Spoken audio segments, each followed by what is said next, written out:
2 घंटे की फ्लाइट के बाद वो पाकिस्तान पहुंचे थे। तकरीबन 1 महीना ही हुआ था दुरिया को अपने घर से दूर रहते, मगर अब जैसे लग रहा था कि सदियों बाद वो अपने अपनों के बीच जा रही है। यारम ने उमर को कॉल करके उसे पिक करने को कहा था और उमर वक्त पर पहुंच चुका था और इन दोनों का ही वेट कर रहा था जब वो सामने से आते हुए दिखाई दिए। अस्सलाम वालेकुम सर। उमर ने यारम के हाथ से बैग्स थामे थे। वालेकुम सलाम, कैसी हो उमर? यारम ने उमर को जवाब देते हुए दुरिया को अपनी बाहों के घेरे में लिया और पार्किंग की तरफ बढ़ने लगा जहां पर गाड़ी खड़ी थी। जी सर, अल्हम्दुलिल्लाह। उमर ने यारम के लिए गाड़ी का पिछला दरवाजा खोला था। यारम ने दुरिया को बैठने का इशारा किया और खुद उसके साथ ही बैठा और दरवाजा बंद किया। उमर ड्राइविंग सीट पर आकर बैठा और गाड़ी मेन रोड की जानब मोड़ ली। सर, पहले कहाँ जाना है? उमर ने पूछा तो यारम ने दुरिया के जानब देखा जो उंगलियां चिपटा रहे थे। पहले बेग हाउस चलो, उसके बाद घर। यारम ने अपना हाथ दुरिया के हाथ पर रखा था जो अभी भी डर रही थी उससे। दुरिया, रिलैक्स, ओके, कुछ नहीं हुआ है। अगर ऐसी डरी से हमें घर के तो सब पूछेंगे और क्या जवाब दोगे? फिर तुम इसलिए अभी अभी के लिए कुछ मत सोचो, सब ठीक हो जाएगा। और एक बात और, तुम सिर्फ 15 दिन के लिए यहाँ पर आई हो और 15 दिन बाद तुम्हें वापस जाना है और यूनिट ज्वाइन करनी है। और तुम्हारे मोबाइल में मेरा नंबर है, तो अगर कुछ चाहिए, किसी चीज़ की ज़रूरत हो तो मुझे कॉल कर लेना। मेडिसिन टाइम पर लेनी है, ओके? यारम दुरिया को समझा रहा था और तभी गाड़ी बेग हाउस के सामने रुकी। दुरिया चुपचाप उतरने लगे जब यारम ने उसे खींच के अपने सीने से लगाया था। कुछ देर बाद जब दुरिया ने अपना आप छुड़वाने की कोशिश की तो यारम ने उसका चेहरा पकड़कर उसके माथे पर बोता दिया। तुम मेरी अमानत हो, समझी? और मैं अपनी अमानत में खयानत कभी बर्दाश्त नहीं करूंगा। अपना ख्याल रखना मेरे लिए। अब जाओ, खुदा हाफिज। यारम से छोड़कर पीछे हुआ था और उमर ने दुरिया के लिए दरवाजा खोला था, साथ ही उसका लगेज भी निकालकर बाहर रखा था। दुरिया डरते हुए गेट पर पहुंची जहां पर चौकीदार उसे देखते दरवाजा खोला था और उसका सामान लेने आगे बढ़ा था।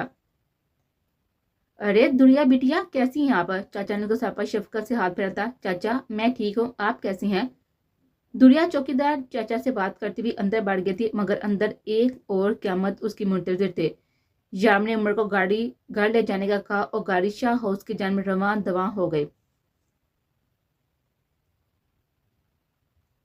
आज इतवार का दिन था, इसलिए सब घर पर ही थे। मिकाल और आदम साहब अभी भी लॉन्च में आकर बैठे थे जब घर की खवातीन किचन में नाश्ते का इंतजाम कर रही थी। ऊन और मुस्तफ़ा जॉगिंग के लिए गए हुए थे जबकि आदम साहब ने टीवी ऑन करके और न्यूज़ चैनल लगाया था। जब किसी एंकर ने शाह इंडस्ट्रीज का नाम लिया, आदम साहब की उंगलियां चैनल बदलते हुए रुकी थी। जी नाजरीन, हम आपको बताते चलें कि मुल्क के मशहूर व मारूफ बिजनेसमैन यारम शाह, जो कि शाह एम्पायर के मालिक भी हैं, दुबई में किस लड़की के साथ एक होटल के कमरे में पाए गए हैं।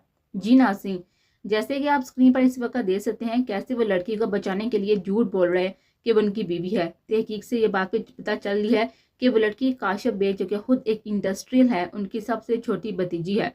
न्यूज़ एंकर वो भी बहुत कुछ कह रही थी, मगर अक्सा बेगम, जो कि आजम साहब और मिकाल साहब को चाय देने आई थी, न्यूज़ सुनकर चाय की ट्रे उनके हाथ में ही लजर गई। आजम साहब गुस्से से खड़े हुए। ये दिन देखने के लिए बड़ा किया था क्या यारम को कि वो ये सब करता फिरे? मोबाइल लाकर दे मुझे मेरा। आजम साहब तैश के आलम में यहाँ चक्कर काटते जबकि शोर सुनकर आमना बेगम भी वहां पर आ गए थे। देखिए भाई साहब, ये वक्त गुस्सा करने का नहीं है, यारम को आ लेने दे।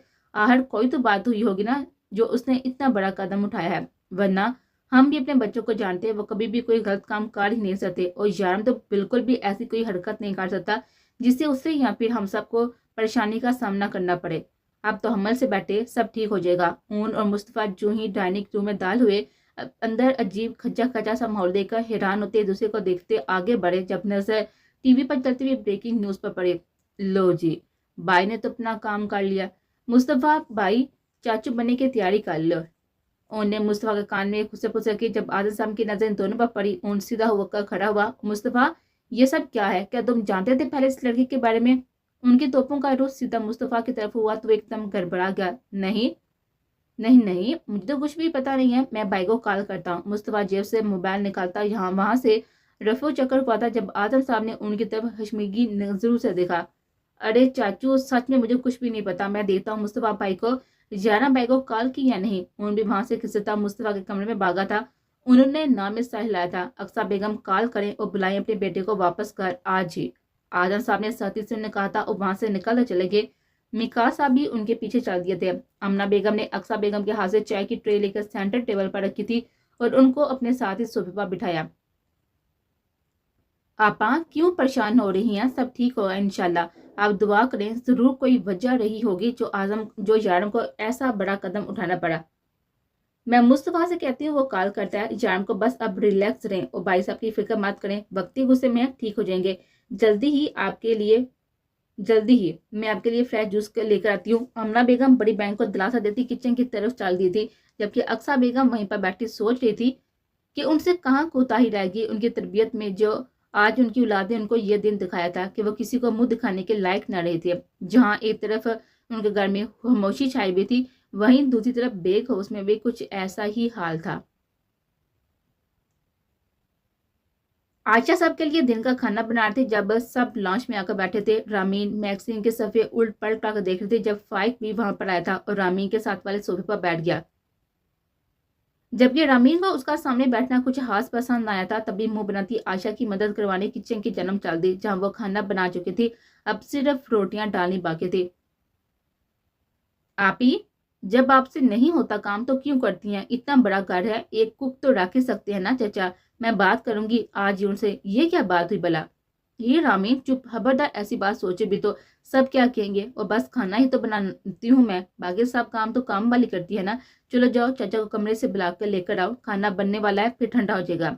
यार आप ही, आप भी ना ओके जाती हूँ। रमीम मुंह बनाती किचन से बाहर निकली थी, मगर तब तक काशिफ बेबी वहां पर आ गए थे। अभी वो बैठे ही थे जब सामने पड़े अखबार की सुर्खियों पर उनकी नजर पड़ती और वो शौक में आ गए।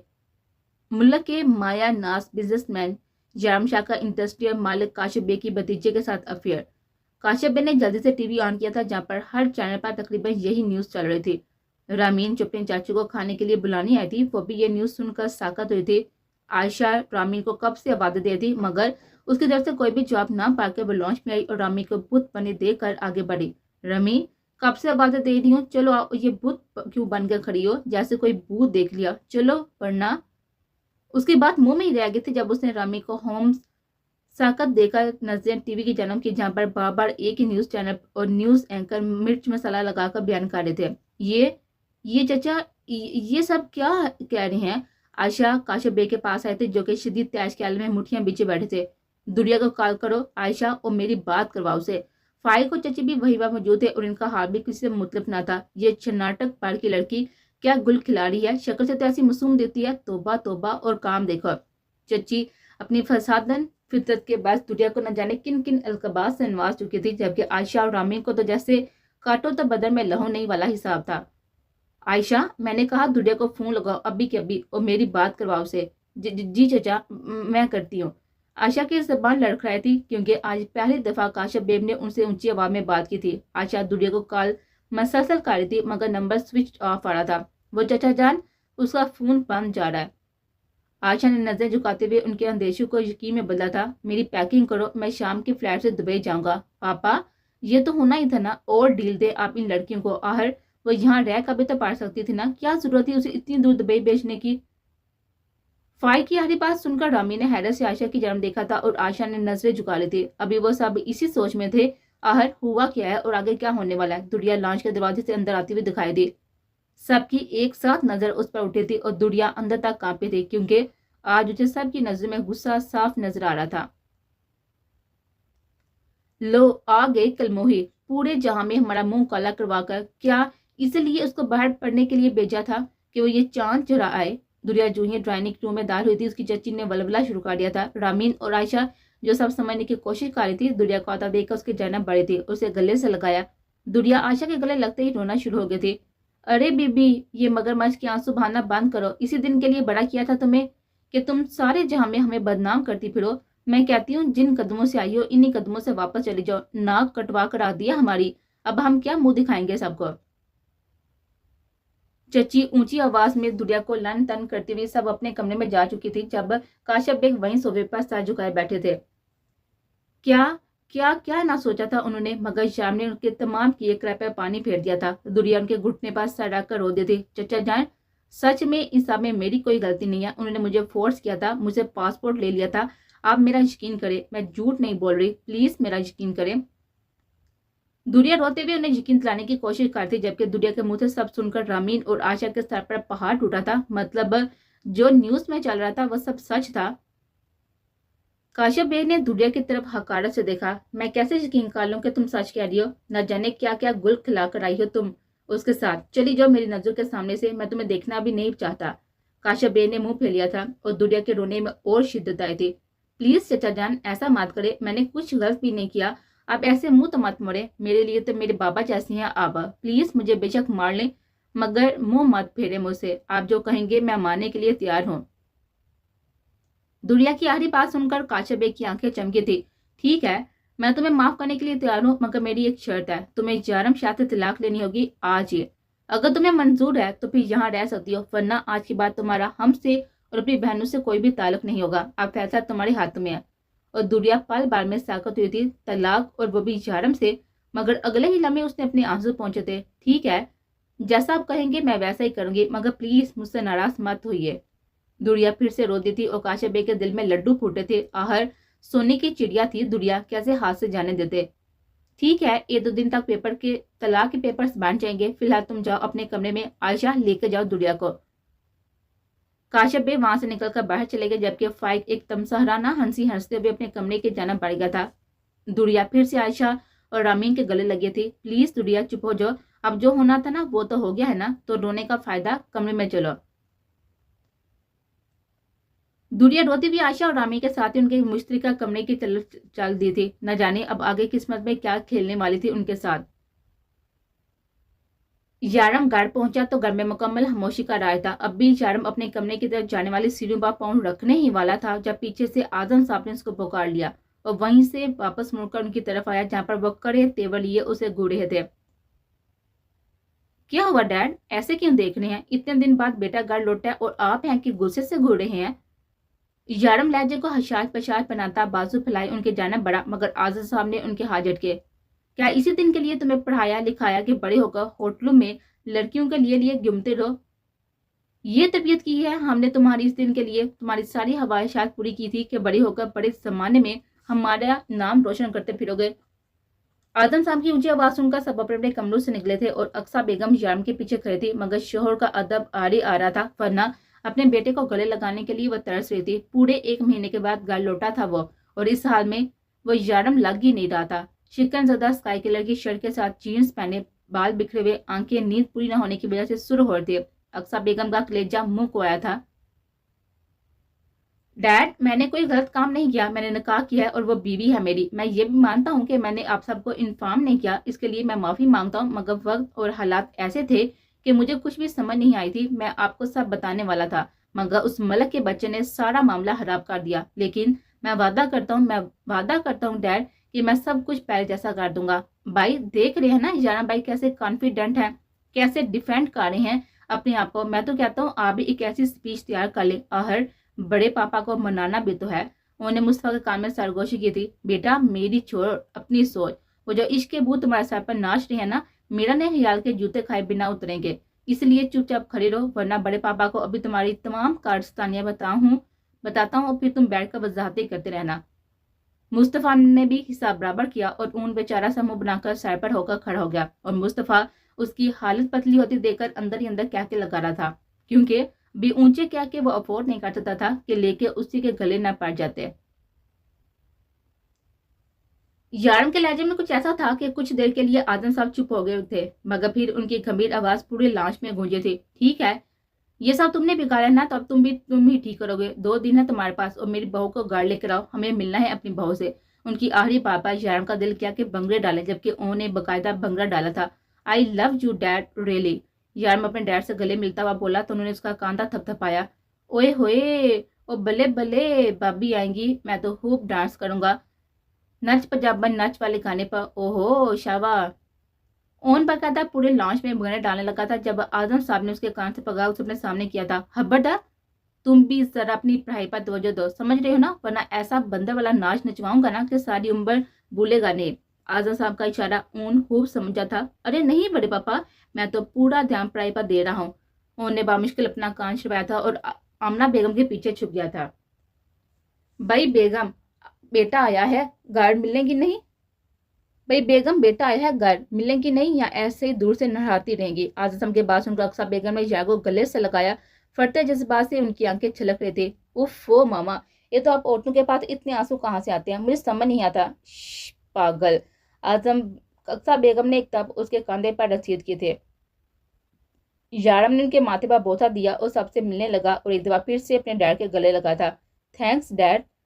اعظم صاحب نے تھمس اپ کا اشارہ کیا۔ ماما بہت بھوک لگی ہے، پلیز جلدی سے کھانا دے دے، میں فریش ہو کر آتا ہوں۔ ایک بوجھ تھا جو یارم کے کاندھے سے سرکا تھا اور وہ فریش ہونے اپنے کمرے کی جانب چل گیا تھا۔ اون اور مصطفیٰ بھی چپکے سے اس کے پیچھے پیچھے چل دیا۔ دوریا رو رو کر رامین اور عائشہ کو اپنے گزرے ہوئے 7 دنوں کی رابطہ سنا رہی تھی اور اس کے ساتھ ساتھ دونوں بھی رو رہے تھے۔ میری گڑیا کچھ نہیں ہوگا، ہاں ہم ہیں نا تمہارے ساتھ، اور پھر چچا جان بھی تو ہے نا، چچا جان نے بھی تو کہا ہے نا کہ وہ ڈیورس کروا دیں گے تمہارے، تم پریشان مت ہو، اوکے؟ عائشہ نے اسے گلے سے لگایا تھا۔ نہیں اپیا، وہ بہت غصے والے ہیں، آپ کو پتا ہے انہوں نے مجھے تھپڑ بھی مارا تھا اور میرے لپس پر کس بھی کی تھی۔ دوریا تو اپنی نادانی میں بتا رہے تھے جبکہ عائشہ اور رامین ایک دوسرے سے نظریں چرا گئے تھے۔ دیکھو گڑیا، وہ کچھ نہیں کہے گا تمہیں، اور میں تمہارے لیے کچھ کھانے کے لے آ رہی ہوں۔ رامی تم دوریا کو منہ ہاتھ دلواؤ جب تک میں ابھی آئے۔ رامی نصبہ میں سائل لاتی ہوئی دوریا کو لیے ہوئے واش روم کی جانب چل دی تھی جبکہ عائشہ کھانا لینے کے لیے کچن کی طرف۔ مصطفیٰ اور اون یارم کے کمرے میں دال ہوئے تھے لیکن وہ واش روم میں تھا۔ اون اور مصطفیٰ وہیں کمرے میں رکھے ہوئے صوفے پر بیٹھ کر انتظار کرنے لگے۔ تقریباً 20 منٹ کے بعد یارم ڈھیلے ڈالے ٹروزر میں ہاف سلیو ٹی شرٹ پہنے ہوئے باہر نکلا تو ان دونوں کو اپنے منتظر پایا۔ تم دونوں یہاں پر کیا کر رہے ہو؟ چلو بھاگو، مجھے تھوڑی دیر آرام کرنے دو۔ یارم انہیں ڈانٹا یہ بھول چکا تھا کہ اس کے بازو کا زخم کھلا تھا جسے وہ دونوں آنکھیں اور منہ کھولے دیکھ رہے تھے۔ یارم نے سواری نظر سے دونوں کی جانب دیکھا، ان کی نظروں کے زاویے کی طرف دیکھا۔ گاؤ پھر سے پانی بھرنے سے تازہ ہو گیا تھا، اسے تکلیف بھی تھی مگر چپ چاپ دراز سے فرسٹ ایڈ باکس نکالنے لگا۔ بھائی یہ کیا ہوا؟ دونوں کے مشترکہ آواز سے یارم حیرت سے مڑا۔ اوئے الو کے پٹھو، آہستہ بولو، ابھی بھی تو گھر آیا ہوں، کیا پھر سے باہر نکلوانا ہے؟ یارم نے جلدی سے کمرے کا آدھا کھلا ہوا دروازہ بند کیا تھا۔ مگر بھائی یہ ہوا کیسے اور کب؟ اون تو رونے والا ہو گیا تھا جبکہ مصطفیٰ بھی پریشانی سے اس کے پاس آیا تھا۔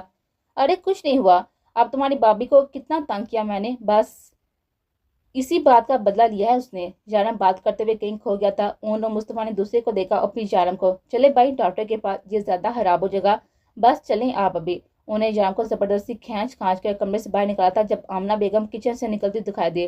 یارم جلدی سے مصطفیٰ کے پیچھے ہوا تھا۔ ارے تم لوگ کدھر جا رہی ہو؟ اور جانا بیٹا، چلو آپ کھانا بنایا کھا لو پھر آرام کر لینا۔ نہیں، انہوں نے ایک دم کہا کہ آمنہ بیگم کے ساتھ یارم مصطفیٰ نے اس کی طرف دیکھا تھا۔ اون گڑبڑایا۔ وہ میرا کہنے کا مطلب تھا کہ ہم آتے ہیں نا ابھی کچھ دیر میں، بس چھوٹا سا کام ہے، چلیں بھائی۔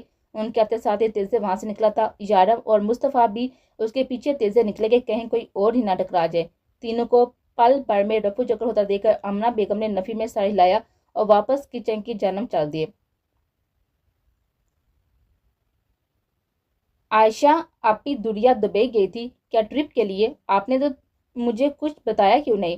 رات کو دوریا پہ کمرے میں سونے کے لیے گئے تھے جب عائشہ اور رامین اپنے مشترکہ کمرے میں تھی جب اچانک رامین ریلیٹو سے اٹھ بیٹھے تھی۔ رامی یہ کیا وقت ہے ان سب باتوں کا، چلو سو جاؤ۔ اب عائشہ سے بتاتی بھی تو کیا؟ نہیں مجھے بتائیں، کبھی کبھی مجھے لگتا ہے کہ آپ مجھ سے کچھ چھپا رہی ہیں، پلیز اپیا بتا دینا، مجھے کچھ ہوا تھا کیا؟ مجھے ایسا لگتا ہے کہ میرے ساتھ کوئی حادثہ ہوا تھا مگر مجھے کچھ یاد نہیں آ رہا۔ رامین بات کرتے کرتے آخر میں رو پڑتی۔ ارے رامی میری جان، ایسا کچھ نہیں ہے۔ اچھا تم چپ کرو، پرامس میں تمہیں سب بتاؤں گی لیکن ابھی نہیں، اوکے؟ ابھی تم سو جاؤ ورنہ طبیعت خراب ہو جائے گی، چلو سو جاؤ۔ عائشہ رامین کے بالوں میں ہاتھ پھیرتی اسے سلانے کی کوشش کر رہی تھی۔ تھوڑی دیر میں رامین سو چکی تھی جب عائشہ لائٹ آف کرنے اٹھی اور اس کی گود میں رکھی ہوئی کتاب سے کوئی چیز نکل کر نیچے گر تھی۔ عائشہ نے جلدی سے وہ چیز دوبارہ کتاب میں رکھ کر رامین کے جنم دیکھا تھا اور ایک گہرا سانس لیا تھا جیسے کوئی چوری کی ہوئی چیز چھپائی ہو۔ عائشہ نے کتاب واپس اپنے وارڈروب کے لاکر میں رکھی تھی اور واپس اپنی جگہ پر آ کر سونے کی کوشش کرنے لگی۔ دل شدت سے کسی کو یاد کر رہا تھا اور بات کرنے کا اختیار نہ ہو آپ کے پاس تو کیا کیا جائے تب؟ مصطفیٰ کافی کا مگ ہاتھ میں لیے بالکونی میں کھڑا کسی گہری سوچ میں گم تھا۔ کافی دیر بعد اپنے بیڈ پر آیا اور سائڈ ٹیبل پر رکھی ہوئی ڈائری اور پین اٹھایا۔ میرا عشق ہو، تیری ذات ہو، پھر حسن عشق کی بات ہو، کبھی میں ملوں کبھی تو ملے، کبھی ہم ملے ملاقات ہو، کبھی تم ہو چپ کبھی میں ہوں چپ، کبھی دونوں ہم چپ چاپ ہوں۔ مصطفیٰ ڈائری بند کر کے سائے پر رکھتا پھر سے اسی کے خیالوں میں کھو گیا تھا۔ وہ چاہتا تھا کہ عائشہ کو سب بتاتے کہ اسے کتنا پسند کرتا ہے، مگر پھر یہ ڈر روک لیتا کہ اگر اس نے منع کر دیا یا اس کی زندگی میں کوئی اور ہوا تو وہ کیسے برداشت کر پائے گا۔ یہی سب سوچ کر اس کا دماغ شل ہو گیا تھا۔ گھڑی پر ٹائم دیکھا جو صبح کے 4 بج رہی تھی۔ مصطفیٰ فریش ہو کر نماز پڑھنے مسجد کی جانب چل دیا تھا کہ شاید سکون مل جائے۔ صبح کے 9 بج رہے تھے کہ یارم اور مصطفیٰ تینوں ڈائننگ ہال میں بیٹھے ناشتہ کرتے۔ ان کو یونیورسٹی جانا تھا جبکہ یارم اور مصطفیٰ نے آفس۔ آدم صاحب اور میکال شاہ لانچ میں بیٹھے چائے پیے تھے۔ آمنہ بیگم اور اقصیٰ بیگم بھی ان کے قریب ہی بیٹھی ہوئی تھی جب وہ تینوں وہاں پر چلے آئے۔ اوکے ڈیڈ، ہم جا رہے ہیں آفس، شام کو ملتے ہیں، پھر اللہ حافظ۔ تینوں سب کو سلام کرتے آگے پیچھے نکلتے۔ مصطفیٰ اور یارم جو ہی آفس میں داخل ہوئے، سب ورکرز نے یارم کو مڑ کر دیکھا تھا۔ یارم نے اپنے کیبن تک آتے ہوئے کچھ لوگوں کو سرگوشیاں کرتے سنا تھا جو یقیناً اسی کے متعلق تھے۔ یارم نے اپنے کیبن میں آتے ہوئے ساتھ ہی عمر کو اپنے کیبن میں بلایا تھا۔ کسی بوتل کے جن کی طرح عمر 2 منٹ بعد ہی یارم کے سامنے کھڑا تھا۔ عمر، کل دن کے ٹائم ایک کانفرنس رکھو، سب میڈیا والوں کو بلاؤ، کوئی ایک بھی خبر اور ٹی وی والا رہنا نہیں چاہیے۔ اب میں سب کو بتاؤں گا کہ انہوں نے کس کے گریبان میں ہاتھ ڈالا ہے۔ مگر سر اتنی جلدی یہ سب کچھ؟ عمر، یہ باتوں کا وقت نہیں ہے، جاؤ کل کی تیاری کرو، اور ہاں میرے روم میں کافی بھجوا دینا، اب تم جا سکتے ہو۔ عمر یارم کے کیبن سے جو ہی نکلا، سامنے سے آتے ہوئے کاشف بیگ کو دیکھ کر ٹھٹکا۔ کہاں ہے تمہارا باس؟ مجھے ملنا ہے اسے۔ کاشف بیگ نے عمر سے کافی بدتمیزی سے بات کی تھی۔ سر ابھی بھی آفس آئے ہیں اور اس وقت کسی سے نہیں ملتے، بعد میں آئیے گا۔ عمر جانتا تھا کہ یارم اس وقت کسی صورت میں بھی کسی سے بھی ملتا، اسی لیے منع کیا تھا، مگر کاشف بیگ اسے سامنے سے ہٹاتا یارم کے کیبن کی جانب بڑھ گیا تھا۔ سر رکیے تو، بات تو سننے میری۔ عمر کاشف بیگ کو روکنے کی کوشش کرتا، اس کے پیچھے لپکا تھا، مگر تب تک کاشف بیگ یارم کے کیبن میں داخل ہو چکا تھا۔ یارم ونڈو کے پاس کھڑا باہر بھاگتی دوڑتی گاڑیوں کو دیکھتا کسی گہری سوچ میں گم تھا۔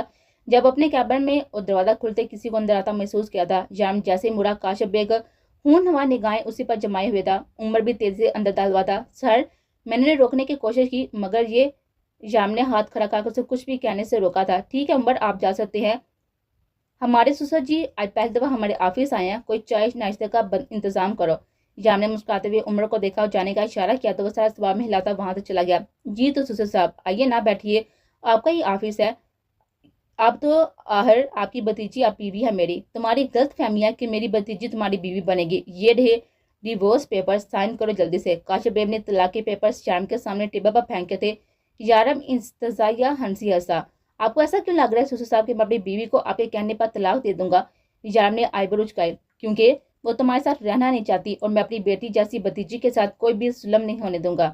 کاشف بیگ نے اپنی طرف سے کافی فکر مندی دکھائے تھے، مگر سامنے بھی یارم شاہ تھا جو ایسی چلاکیاں خوب سمجھتا تھا۔